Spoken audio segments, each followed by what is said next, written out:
Do you ever sit down to do something and just can't start? You know what needs to be done. You think about it. You even want to do it. But your body won't move. You sit there, stuck. This is very common with ADHD. And it's not laziness. It's something called task paralysis. Your brain sees the task as too big, too unclear, or too overwhelming. What's one task you've been putting off starting? So instead of starting, it freezes.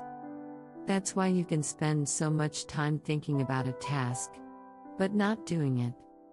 One simple way to help is to remove the pressure to finish. Instead of thinking, I need to do this, try, I'm just going to start for 2 minutes, that's it. No pressure to continue. Just begin. Because starting is often the hardest part. And once you start, your brain can shift. If this happens to you, you're not alone. And it doesn't mean there's something wrong with you. Your brain may just need a gentler way to begin. This content is for educational purposes only and is not a substitute for medical advice.